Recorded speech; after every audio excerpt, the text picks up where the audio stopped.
classic rock fans, and Happy New Year!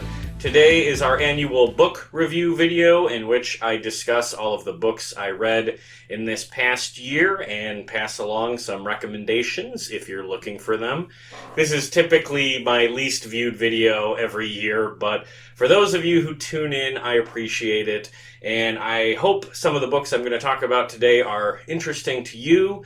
And I'll say up front, if you've read any books that impressed you in the last year or so, please post them in the comments below. I'm always interested to hear what people are reading, particularly if it's about music. So I always start these videos by talking about the books I read for either interview or research purposes for episodes of this show I've done this year. And this time it's going to be a short list, but let's get to it. First up, Beast by Chad Kushins. So I originally interviewed Chad for his first rock bio, Nothing's Bad Luck, which is about Warren Zevon, back in 2024. I love that book, and I had a great time talking to him about it, so I wanted a reason to have him back on the show, and I thought, well, he's got another book about a different classic rock icon, John Bonham from Led Zeppelin, so I thought that would be a great way to do that. And it was. So I read this copy earlier this year, and Chad came back on the show to talk about the writing of Beast, which is all about, again, John Bonham, the drummer for Led Zeppelin. If you're a Led Zeppelin fan, Beast is a must-read. The problem with the Led Zeppelin story is that it's overshadowed by Jimmy Page and Robert Plant. But the other guys in the band are extremely important, not only to the band's history, but to classic rock history. So it was really interesting, at least to me, to read about that band's history with the focus being on the drummer as opposed to Page or Plant. And like with the Warren Zevon book, Chad's research in Beast is stellar. I mean, he talked to all kinds of people who were very close to Bonham. He talked to Bonham family members. So you really get a good look at who John was, which is important because so much of our cultural memory of him is tied up with how he passed away. And that's really a shame because there's so much more to that guy's story. In any case, it was great having Chad back on the show, and I was really impressed with this book. So again, if you like Led Zeppelin, I can't recommend this one enough. So a funny thing happened after I interviewed Chad for this book. It was announced that Warren Zevon was going to be inducted into the Rock and Roll Hall of Fame. So very shortly after our interview for Beast went up, I reconnected with Chad, and we decided to do an emergency podcast to cover this news about Warren going into the Hall. So on that call, we had Chad, Anita Gevinson, who I interviewed in 2024, and also George Gruhl, who was a close friend of Zevon's. I believe he was his tour manager back in the early 80s, and I think a bodyguard. Well, George is also a photographer, and before he came on the pod, he sent me a copy of his book, Lawyers, Guns, and Photos, Photographs and Tales from My Adventures with Warren Zevon. This is a fantastic collection of photos of not just Warren Zevon, but several rock stars that George was hanging out with in the 70s and 80s. So before he came on the show to talk about Warren going into the Rock and Roll Hall of Fame, he sent me a copy of this book, and I looked through it and looked at the photos and read the captions, and there's just so much great stuff in here. And it's a reminder to me that I need to get George back on the pod for a solo episode because that guy had an awesome life in rock and roll. Like I said, he was like a tour manager. He was around these guys. He took some great photos.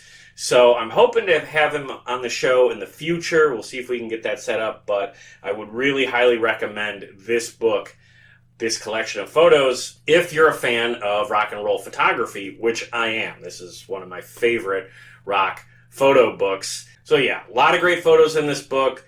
Hopefully we will have George on the pod soon so we can talk about the pictures and the stories behind them. Okay, here's one we've talked about before. Jimmy Buffett, A Good Life All the Way by Ryan White. So Chris and I have been doing a podcast looks at Jimmy mini-series in which we talk about all of the albums in Jimmy Buffett's catalog. We are more than halfway done with this series, and I am relying on this book for research. And as you can tell by my bookmark, I am almost done with it, and the only reason I haven't finished the book is because we haven't got to those points of his career. I read the book as we prep our episodes. So we're going to be finishing up that miniseries next year. Hopefully, Ryan will come on the show to talk about the writing of this book. He was a guest on the show previously. He was here to talk about his Springsteen book. So I recommend this book at the end of every of the Jimmy Buffett episodes we do because this book is stellar. I really enjoy it. I'm looking forward to talking to Ryan again on this show. That's definitely a goal for this year. So another major moment for me this year was going to Rockin' Pod in Nashville. This year I interviewed a number of recording artists, and I can't believe I'm saying this given how busy that day was, but I actually had planned to interview another person at Rockin' Pod. Unfortunately, he had to back out of that weekend because of prior commitments, and that is Pete Evek. Pete Evek is the lead guitar player for the Bret Michaels solo band. Well, I saw Bret and Pete in concert a number of years ago, and I thought they were really good. So I wanted to interview Pete at Rockin' Pod. Unfortunately, he wasn't able to attend. But before it was announced that he wasn't going to be there, I bought his book, The Moments That Make Us, which is his autobiography. It's not a very long book, but it's a very personal story, and honestly, I think it's beautifully written. And I thought in the 15 minutes I was expecting to have with him at Rockin' Pod, I could get him talking about this book, and that would be the focus of our interview. Well, again, unfortunately, he was not able to make it that weekend, so instead I thought I would be slick and see if I could get him to do a Zoom interview either shortly before or shortly after Rockin' Pod, and we would do basically what I had planned to do in person. Talk for about 15-20 minutes about this book specifically, and then I would include it with my Rockin' Pod coverage as sort of a bonus. I messaged him on social media, and we talked back and forth a little bit about doing it, and it seemed he was interested, but I think he was being pulled in a couple of different directions at that point, and unfortunately, it just didn't work out. That said, I would still love to interview him. Like I said, I've seen him with Bret in concert. I thought they were great. I know he's got another book that I think is more music-centric out that he released just a couple of years ago. So what I might do is I might get a copy of that and then interview him about both books if he's up for it. So not sure if that's going to happen, but I will say this about the book. Again, not very long, but very heartfelt, very personal, and very engaging. So if you're looking for a rock and roll autobiography that's a little under the radar, I would recommend this one because, again, it's a very honest book and you definitely get a great sense of who Pete is, which honestly makes me more of a fan. So hopefully we'll get a chance to talk to Pete at some point, but not sure when that would be. And that's pretty much it for episodes I did or planned on doing at least in 2025. So now I will move on to the books I read just for enjoyment's sake. And we're going to start with more music.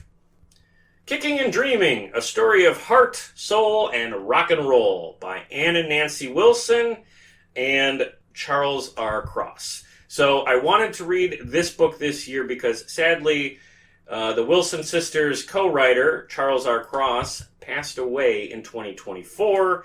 He was a very well-respected author, and I had not read any of his books when I heard that he passed away, but I did have a copy of this one on my shelf, so I made it a point to read this year. Yeah, ironically, I started reading the book more for their co-writer here. That said, as soon as I started reading this book, I immediately read it in the voices of Ann and Nancy, because this book tells their stories separately. They alternate writing sections of the book as they tell their history of being in a band together. And I thought it was very effective. I thought that was a very interesting way to present basically two stories in one book. So this is a very impressive presentation of Hart's history. Ann and Nancy both share a lot of stories of not only triumph, but also tragedy. You get a real sense of how hard they had to fight to be taken seriously in the music industry. It shouldn't be a surprise to anybody at this point, but these women faced and overcame a tremendous amount of misogyny and sexism. So it's a testament not just to their talent and songwriting ability, but their resilience. because you'll get angry at points reading this book. There are several moments in their story that you just think, what the fuck? Moments that do not show up in the biographies of male rock stars. I'll just leave it at that. So, yeah, very impressive book. Very engaging, very personal from the perspective of Anne and Nancy. But I definitely want to give Charles R. Cross a shout out for co-writing and maybe guiding the story. Maybe the layout was his idea. I'm not sure how the book came together, what his role was, but definitely want to give that guy some credit too, since he recently passed away. But that aside, if you want to know the history of Heart, you definitely have to start here. Okay, one more music book. We Gotta Get Out of This Place. The soundtrack of the Vietnam War by Doug Bradley and Craig Werner. I might be cheating a little bit by putting this on the list this year because I did not finish this book. And I didn't finish this book because I quit on it. And I don't want to make it sound like I lost interest because it's not that simple. I went into this book with probably unfair expectations. I'm not exactly sure what my expectations were for this when I started reading it, but it is way more academic than I was prepared for. So, unfortunately, that means it's a little dry, and although you can't tell by the pages, if you look at the print here, it is very long. So this was a pretty heavy read. Now, some of the stuff in here is incredibly interesting and really well told. I really enjoyed some of the first-hand accounts from U.S. soldiers who survived the Vietnam War talking about what music meant to them while they were in the war. And this book captures so many of those accounts. I think that might have been why I quit on the book, was not that the stories weren't interesting, it was just that there were so many of them. So you just read account after account after account about various soldiers and their relationships with music while they were in the Vietnam War. I also started reading this book because I had wanted to do a video essay or podcast about the Vietnam War and its impact on classic rock music. And basically, I got to the point where I decided I didn't really have a clear idea of what I wanted to do for that video essay or whatever, so I put that project on pause. I stuck a bookmark in, and I hadn't picked up this book since. So I'm not really being fair to it. I don't think I had the right expectations for the book going in. That said, I did enjoy elements of it. I think the first-hand accounts were very interesting. I think it just got a little overwhelming because there were so many accounts.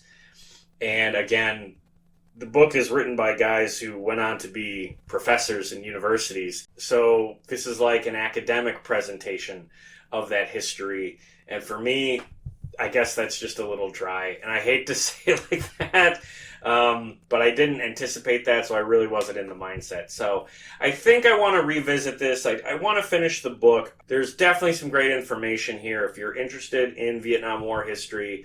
Talking about the music of that era, I think, is part of that whole story, and I would recommend it for that. And I would also recommend a podcast interview that my friend Jesse Jackson did with Doug Bradley.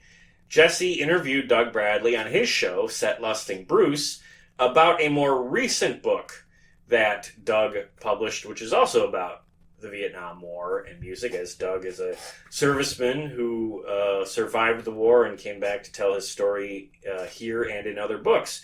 So I was not able to put something together on the show in regards to this book, but my friend Jesse did, so I will recommend that you go check out that interview that Jesse did. Okay, moving on to a different topic. Job Man, My Life in Professional Wrestling. This is an odd little book that my uncle gave me for Christmas last year. This was written by a guy who was a jobber in pro wrestling back in the 70s and 80s.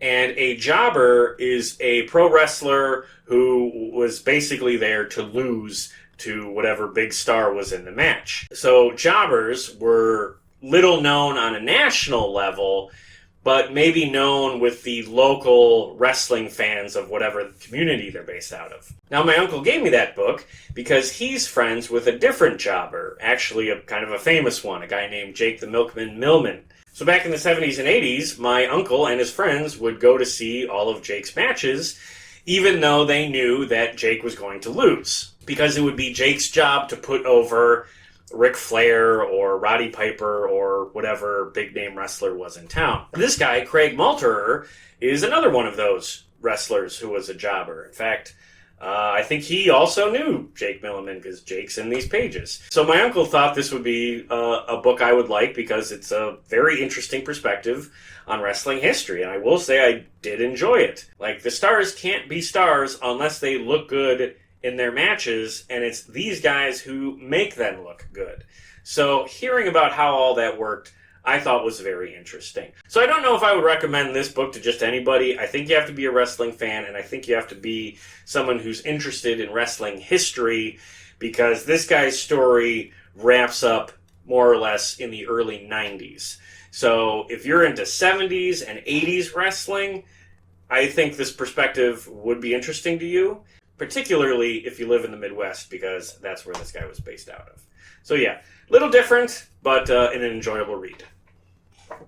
Another shorter book that I actually just finished reading, this was the last book I read in 2025, All the Ash We Leave Behind by author C. Robert Cargill. I say author, but he's also a screenwriter, he's a podcaster, he's on a show called Junk Food Cinema that I really enjoy. Well, anyway, Cargill wrote this book as a sort of sequel, or at least a story that's set in the same universe of a book he previously published and I also read called Sea of Rust. I talked about Sea of Rust in one of these book review videos I posted some years back because I loved Sea of Rust. I thought this was fantastic. It's a post-apocalyptic story about a war between humans and robots, and all I'll say is that I thought it was fantastic. I don't read a lot of sci-fi, but this one was really engaging, and I just thought the world of it. So when I saw that Cargill had published a book that's in the same universe as that story, I was very interested, and it did not disappoint. Now, this was a light read, but it was also a pretty intense read because there's some very heavy subject matter explored in this story. To its credit, I think it's done really well.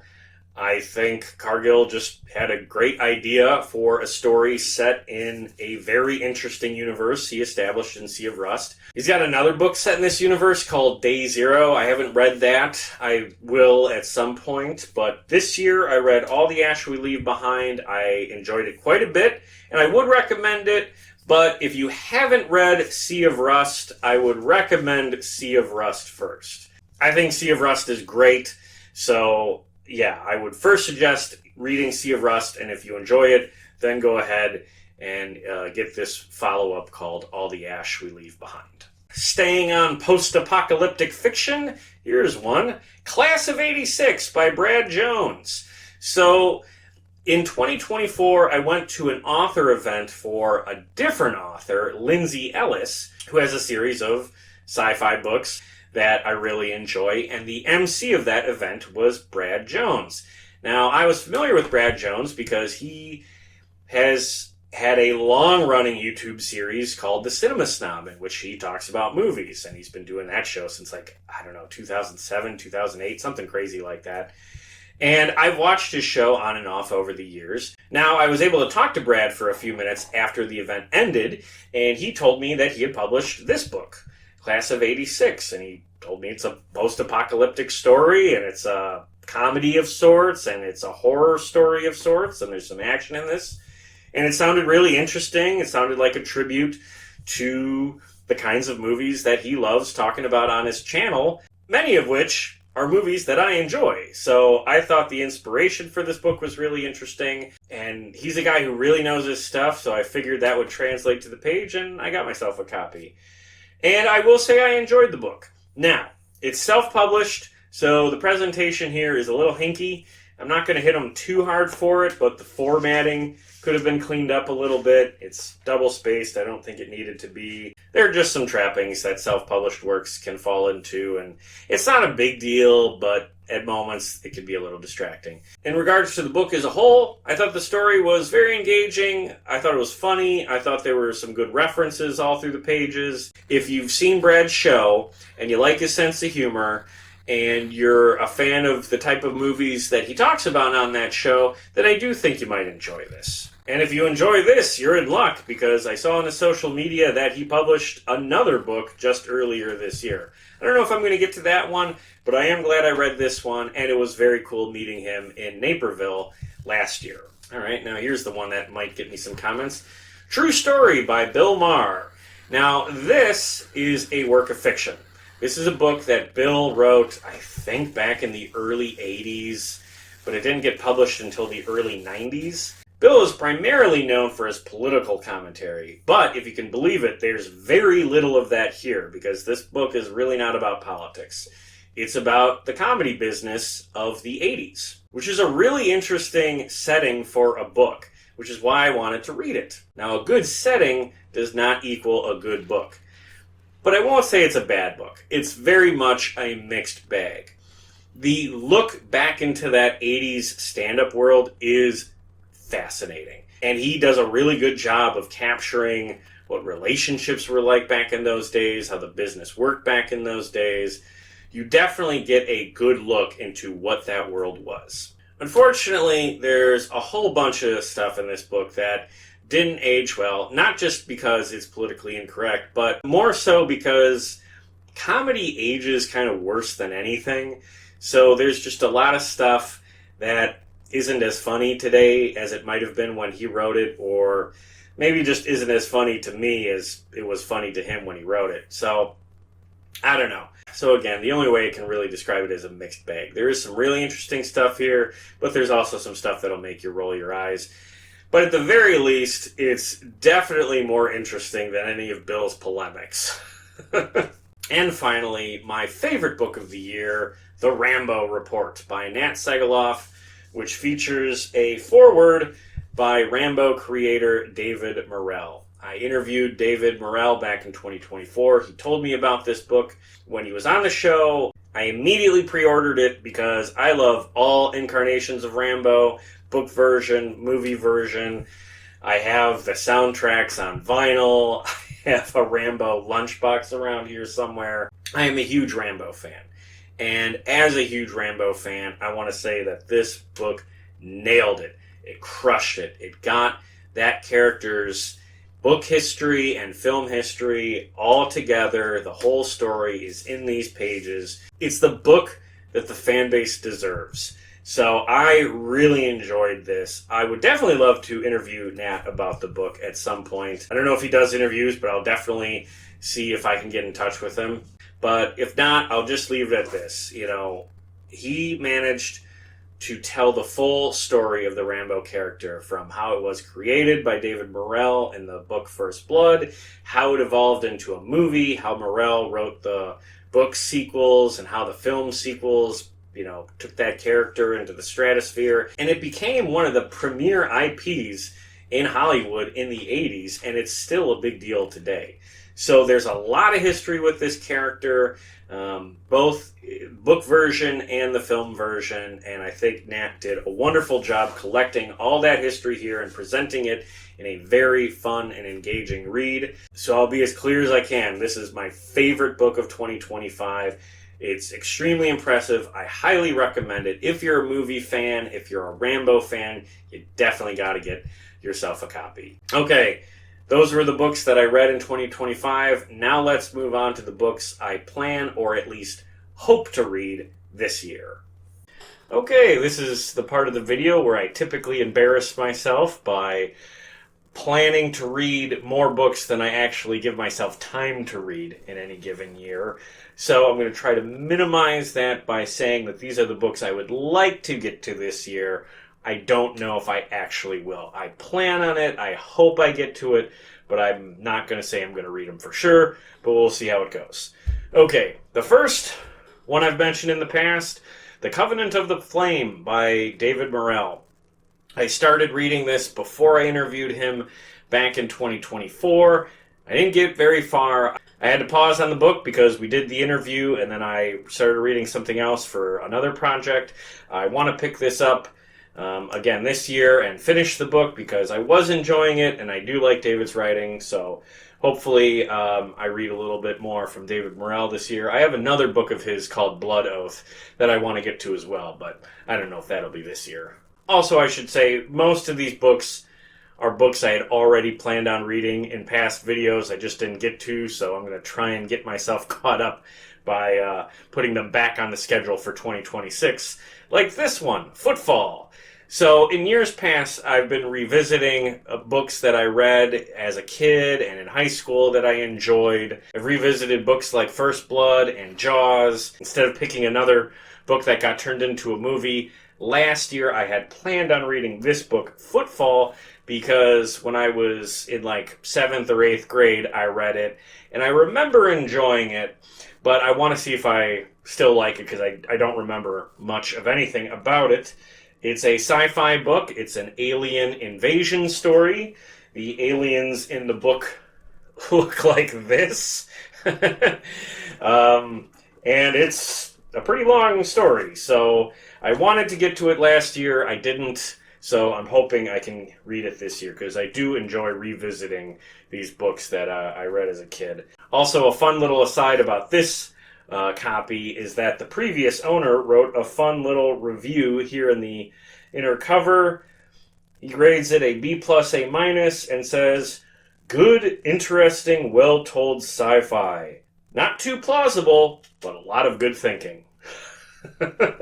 So we'll see if I concur with that review. But yes, I will hope to read Footfall this year. If you've even heard of this book, please let me know in the comments because this one seems to have been lost to time. I've not seen it posted or talked about anywhere online, but I remember reading it as a kid. I thought it was all right, so we'll see if it holds up. Another one I've mentioned in the past, Tales from Margaritaville, which is an anthology of short stories written by Jimmy Buffett. We've been talking about Jimmy Buffett on the podcast all year. We talked about him publishing this book on an episode we did this year. I must say I am very curious about him as a fiction writer. This was the first collection of fiction stories he put out, so if I have time, I would like to get to this and maybe even talk about it on the pod, but mostly because I've been listening to so much of his music in the past year, I am curious to see how his fiction writing turned out. And if I really like it, I also have his book, Where is Joe Merchant, so I might read that at some point as well, but I'll start with this one. It's a lot shorter. Okay, another book I had planned on reading last year, but I did not get to it. Kristofferson, The Wild American, by author Stephen Miller. I had wanted to read this book because Kris Kristofferson passed away in 2024, and I wanted to learn more about his life, and I also wanted to do something in regards to Kristofferson on the podcast last year. That just didn't really fit into the schedule, so I'm hoping to pick that idea up this year. I don't know exactly what that'll be just yet, but I do want to talk about Kris Kristofferson more on the channel. In order to talk about him, I need to learn more about him. I'm going to do that by reading this book. And another book I said I was going to read last year, but to my regret, I did not. The Eagle in the Mirror by Jesse Fink. Jesse is one of my favorite authors. He's been a guest on this podcast a couple of times. I think he is an amazing storyteller, and the pitch here, the greatest spy story never told, man, I'm interested, and I'm annoyed at myself for not getting to this last year, so I'm not going to make that mistake again. I'm definitely going to read this one this year, and I can't put it off another year because I know Jesse is working on another book that I think is going to come out next year or something. The man is busy, and he is a great storyteller, so I want to keep up with what he's doing, and I'm going to make sure I get to that this year. So these books are all books that I planned but failed to get to in previous years. I hope I'm going to make that up this year, but I also need to leave room for new books I've come across that I absolutely want to read this year. And I also have to remember that I'm going to come across other books that I'm not even aware of right now this year that I also will want to read immediately. So these books that I'm going to talk about are books that I hope I can get to, but I don't know for sure. Going back to Chad Cushins, who I was talking about earlier, his newest work, Cooler Than Cool, The Life and Work of Elmore Leonard.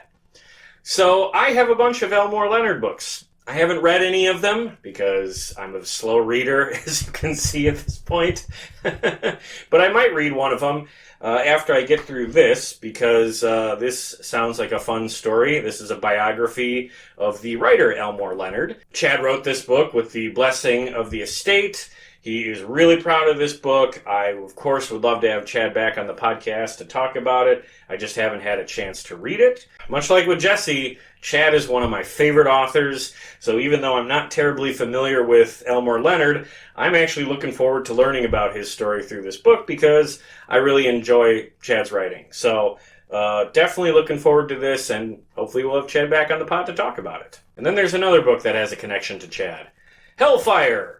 The Jerry Lee Lewis story. So when I interviewed Chad back in 2024, I asked him what books were inspirations to him, and this was the first one he mentioned. Needless to say, Jerry Lee Lewis has a crazy story that's going to be interesting to read about no matter who writes it, but Chad specifically pointed to the writing in this book as what was inspirational to him, and he was really impressed with it. Well, that's enough of a recommendation for me. I'd also like to learn a little bit more about Jerry Lee Lewis, so if I have time, I would like to get to Hellfire, the Jerry Lee Lewis story. And then one more music biography that I've been meaning to get to for a while now, Lightfoot by Nicholas Jennings. At some point in the future, I want to do something on the channel about Gordon Lightfoot. I am a huge fan of his. There was a documentary about him that I saw a couple of years ago that I was really impressed by.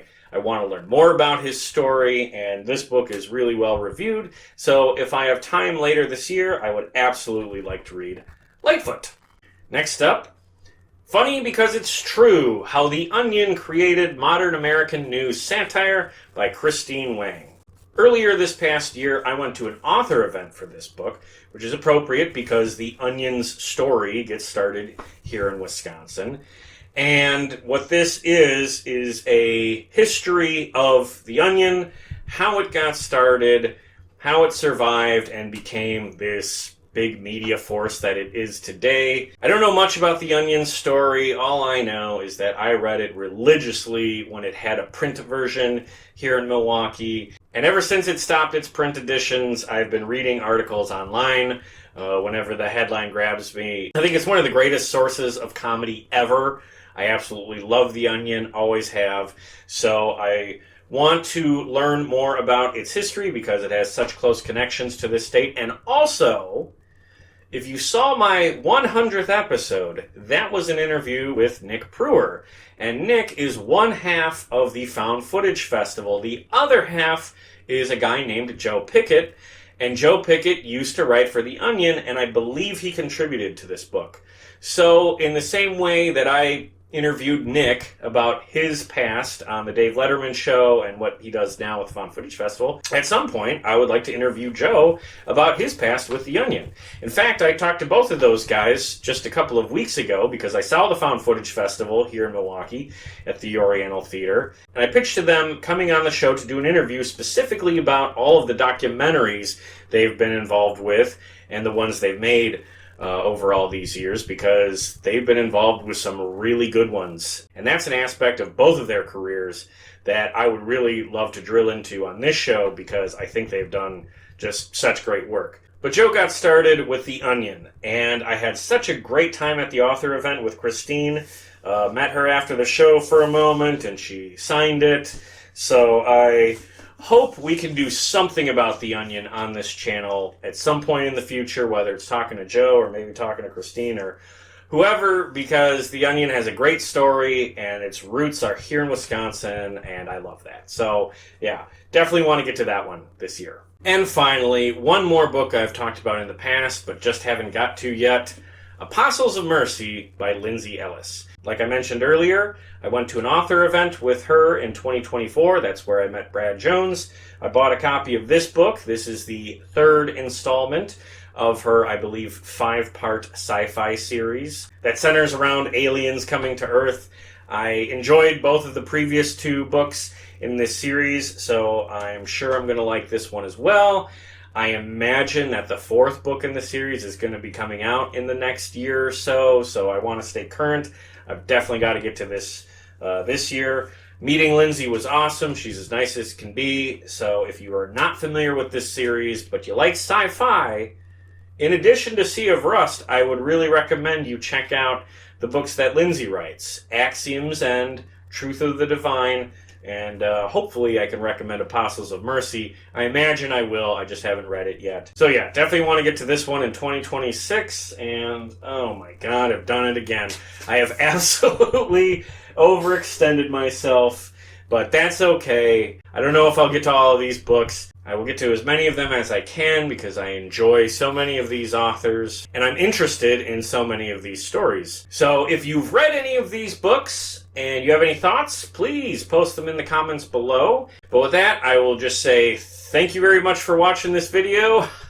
Historically, there haven't been many of you who've tuned into these book reviews, but to those who do, I appreciate you. And I also appreciate everyone who's tuned into anything I did in 2025. It was a great year for podcasting and the YouTube channel here. I appreciate everybody who's made time to watch some of my stuff. There's so much great content out there. I can barely keep up with the stuff I want to see. So anybody who makes a little bit of time for my videos, I really appreciate that. I don't take that for granted at all. And I have a great time making this stuff. So thank you again for tuning in. And with that, I'll just say happy holidays to you and yours. And I'm wishing you all the best in 2026. Keep rocking.